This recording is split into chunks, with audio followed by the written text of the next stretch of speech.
Hello दोस्तों, स्वागत है आपका हिंदी साहित्य में। हिंदी साहित्य की संपूर्ण तैयारी के अंतर्गत हम प्रश्न पत्रों को हल कर रहे हैं। दोस्तों, यूजीसी नेट हिंदी का 2014 दिसंबर का जो प्रश्न पत्र है उसको 71 नंबर तक मैंने करा दिया है। 72 नंबर से देखेंगे दोस्तों। तो अगर आप चैनल पर नए हैं तो सब्सक्राइब कर सकते हैं तथा बगल में लगी हुई घंटी को प्रेस कर सकते हैं चैनल से मिलने वाली प्रत्येक नोटिफिकेशन को पाने के लिए। दोस्तों, ये हिंदी साहित्य है, आपका ही चैनल है। आप सुझाव दे सकते हैं, कमेंट कर सकते हैं, और कोई गलती रह जाती है मुझसे तो आप बता सकते हैं बेहिचक। दोस्तों, अगर मेरी वीडियो आपके लिए लाभप्रद साबित हो रही है तो इसको जितने आपके पास स्टडी रिलेटेड व्हाट्सएप ग्रुप है उसमें भेज सकते हैं। तो आइए देखते हैं दोस्तों, निम्नलिखित संस्मरणात्मक कृतियों को उनके लेखकों के साथ सुमिलित कीजिए। पहला है दोस्तों, आछे दिन गए पाछे। इसके है काशीनाथ सिंह। तो देखिए दोस्तों, ट्रिक के साथ इसको कैसे याद करेंगे। काशीनाथ सिंह कह रहे हैं कि आछे दिन गए पाछे, मतलब जो अच्छे दिन है वह पीछे छूट गए। क्यों छूट गए कि काशीनाथ सिंह काशी में सिंह को पाला करते थे। तब उनके पास बहुत सारी जगह जमीन थी, तब वो काशी में सिंह को पाला करते थे। लेकिन अभी तो लोगों को रहने के लिए घर नहीं मिल रहा है, तो वो सिंह का पालन कैसे करेंगे। सिंह को, बाघ को, जो जानवर है, खूंखार जानवर है, उसको कैसे पालेंगे। तो वही काशीनाथ सिंह एक्सप्लेन कर रहे हैं अपनी बातों में और कह रहे हैं कि जो अच्छे दिन है वो जब चले गए, जब मैं सिंह को पाला करता था। सिंह को पालना तो अपने आप में गर्व की बात होगी ना दोस्तों। तो उनको लग रहा है काशीनाथ को कि वो अच्छे दिन थे जब मैं सिंह पाला करता था, लेकिन अभी तो हर जगह जगह की कमी है तो सिंह तो पाल नहीं सकते।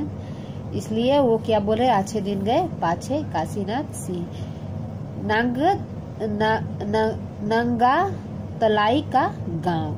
नंगा तलाई के गांव किसका है दोस्तों? 2004 की रचना है ये, विश्वनाथ त्रिपाठी। तो नंगा तलाई के गांव विश्वनाथ त्रिपाठी ने लिखा है क्योंकि वो त्रिपाठी कौन थे? त्रिपाठी सहपाठी हम जानते हैं ना दोस्तों। तो 3 दोस्तों के साथ बैठ के, पाठी मतलब पढ़ने वाले, साथ में पढ़ने वाले, तो वो 3 सहपाठियों के साथ बैठ के पढ़ते थे, इसलिए वो त्रिपाठी हो गए। और कौन सा गांव में पढ़ते थे दोस्तों? नंगा तलाई गांव में वो अपने 3 दोस्तों के साथ, 3 सहपाठियों के साथ बैठ के पढ़ते थे। कौन सा गांव में? नंगा तलाई के गांव में विश्वनाथ त्रिपाठी 3 साथियों के साथ पढ़ते थे। तो जब भी नंगा तलाई के गांव आप देखेंगे विश्वनाथ त्रिपाठी पाठी सहपाठी के साथ बैठ के पढ़ते थे, आप विश्वनाथ त्रिपाठी को टिक करेंगे। नेक्स्ट है आंगन की वंदन वार। इसके है दोस्तों विवेकी राय। तो जब भी मैं विवेकी राय पढ़ाती हूँ दोस्तों, मैं ये बताती हूँ कि विवेकी राय के पास विवेक है, अच्छी नॉलेज है, उसको वो बांटते रहते हैं, दूसरों की राय देते रहते हैं। तो विवेकी राय क्या राय देते हैं कि आंगन में वंदन वार लगा के रखना चाहिए, यह शुभ है और इसको लगाने से घर में खुशियाँ आती है। तो ये राय देते हैं, इनकी राय है, विवेकी राय की राय है ये, आप याद कर लीजिए। और ये है वे देवता नहीं हैं। ये है राजेंद्र यादव, जो मनु भंडारी के पति थे दोस्तों, राजेंद्र यादव। तो एक बार क्या हुआ कि इनकी इतनी अच्छी एक रचना आई थी ना दोस्तों, 1 इंच मुस्कान 1963 में दोनों ने मिल के लिखा था। तो सभी लोगों ने बहुत सराहा दोस्तों। ये ट्रिक है याद करने के लिए बनाया है हमने। इसका किसी व्यक्ति विशेष के साथ कोई संबंध नहीं है, अन्यथा न लें।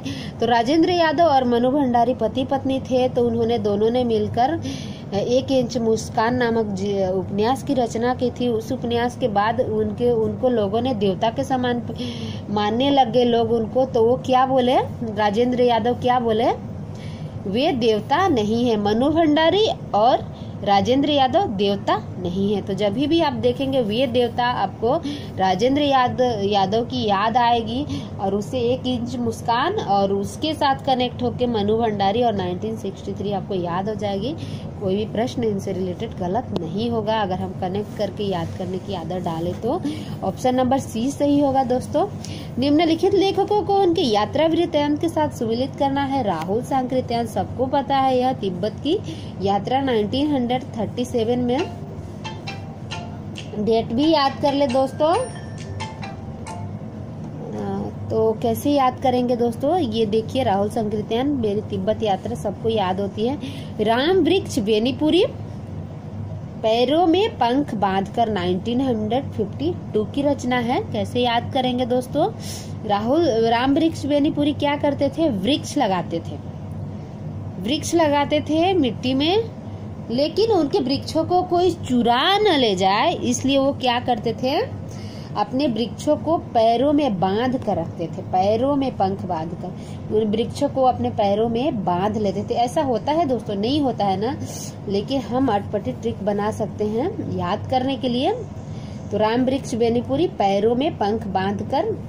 नेक्स्ट है मोहन राकेश, आखिरी चट्टान तक। तो इसको कैसे याद करेंगे दोस्तों, राकेश का अर्थ होता है दोस्तों चांद, और चांद जब रात को देखिए दोस्तों कि चट्टान के जैसे दिखाई देता है ना आसमान, लेकिन जितना भी चट्टान है राकेश का, जो चंद्रमा है उसका तो प्रण होता है, रात भर उसको तो चलना ही पड़ेगा, रुकना तो नहीं है। तो आखिरी चट्टान तक चांद चलते रहता है, राकेश चलते रहता है। तो जब भी राकेश देखेंगे, मोहन राकेश देखेंगे, हम आखिरी चट्टान टिक करेंगे। नेक्स्ट है निर्मल वर्मा, कीड़ों पर चांदनी, निर्मल वर्मा चले जाते हैं, जब भी हमने बताए हैं निर्मल वर्मा को, वर्मा में ही बताया है, वो चले जाते हैं, वर्मा चले जाते हैं और वहां पे जाके चांदनी में वो बहुत मौज मस्ती करते हैं। तो क्या है 1964 में निर्मल वर्मा, कीड़ों पर चांदनी। देखिए दोस्तों ऑप्शन नंबर डी सही होगा। नेक्स्ट देखते हैं, कहानियों को उनके कहानीकार के साथ सुमेलित करना है। 11 वर्ष का समय है दोस्तों रामचंद्र शुक्ल का। तो हम सभी को पता है रामचंद्र 14 वर्ष के लिए वनवास गए थे, लेकिन हम यहाँ पे क्या सोचेंगे, रामचंद्र 12 वर्ष के लिए वनवास गए थे, 11 वर्ष के लिए वनवास गए थे। तो हमें रामचंद्र शुक्ल याद आ जाएगा। ये 1903 की कहानी है। समय भी याद रखे दोस्तों, क्रम से लगाने के लिए आता है। नेक्स्ट है गुलबहार, गुलबहार का है किशोरी लाल गोस्वामी और 1902 की कहानी है ये। तो जब भी किशोरी का मतलब होता है दोस्तों टीनेजर्स। जब भी कोई किशोरी रहता है, किशोर या किशोरी रहता है, टीनेजर्स रहता है, तो उसकी जिंदगी में बहार है, बहुत मौज मस्ती रहती है, तो बहार है। तो जब भी हम बहार गुलबहार देखेंगे, किशोरी लाल गोस्वामी अर्थात किशोरी लाल गोस्वामी को हम टिक करेंगे। नेक्स्ट है दोस्तों एक टोकरी भर मिट्टी, इसका है दोस्तों माधवराव सप्रे 1901 ईस्वी में। तो माधवराव सप्रे को हम क्या समझे थे दोस्तों, स्प्रे। वो अपने शरीर में स्प्रे लगाते हैं, क्यों, क्योंकि वो टोकरी भर मिट्टी में के साथ खेलते हैं। कौन खेलते हैं दोस्तों, माधवराव सप्रे खेलते हैं, इसलिए स्प्रे करते हैं अपनी बॉडी को 1901 में। नेक्स्ट है प्लेग की चुड़ैल, भगवान दास 1902 में।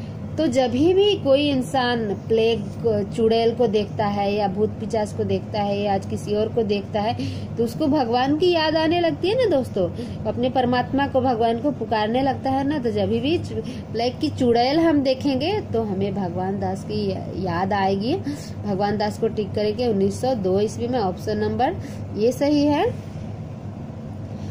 इसको भी सुमेलित करना है दोस्तों आत्महत्या के विरुद्ध, ये है रघुवीर सहाय। तो रघुवीर सहाय सहायता करते हैं, जो लोग आत्महत्या करने के लिए जाता है, सहाय उनके नाम में लगा है। तो किसके सहायता करते हैं दोस्तों, आत्महत्या के विरुद्ध रघुवीर सहाय। देखने के साथ साथ दोस्तों हमको तार सप्तक भी याद आएगा, ये दूसरे तार सप्तक के कवि हैं। कैसे बताया था दोस्तों हमने, सहायता करना हमारी सेकेंडरी चीज होती है, तो सेकेंडरी दूसरे नंबर पर आता है। तो दूसरे नंबर तार सप्तक के कवि हुए। नेक्स्ट है हंसिए का गवाह, यह है कुंवर नारायण।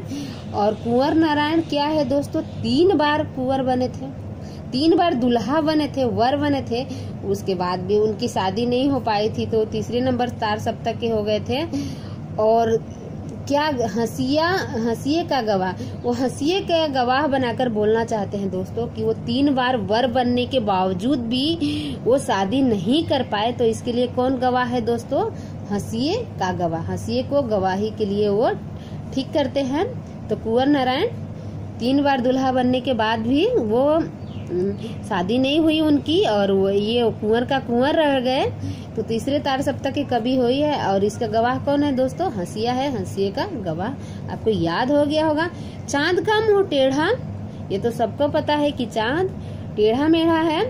और गजानन माधव मुक्ति दो, गजानन मतलब गणेश, गणेश का मुंह भी टेढ़ा है, हाथी के सूंड के जैसा है, तो गजानन का भी मुंह टेढ़ा और चांद का मुंह भी टेढ़ा, कनेक्ट हो जाएगा। नेक्स्ट है डी नंबर, स्वप्न भंग, प्रभाकर माचवे। प्रभाकर माचवे दोस्तों याद होगा आपको, ये तार सप्तक 1 के कवि है, प्रभाकर है।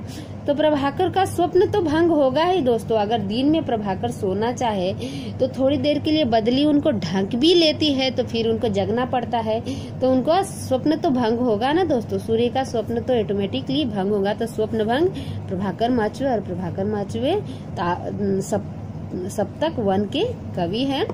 आशा है दोस्तों मेरी ट्रिक आपको पसंद आई होगी और ये सारी रचनाएं आपको याद हो गए होंगे। थैंक यू दोस्तों मेरी वीडियो को देखने के लिए। अधिक से अधिक लोगों को तक मेरी वीडियो को पहुंचाइए।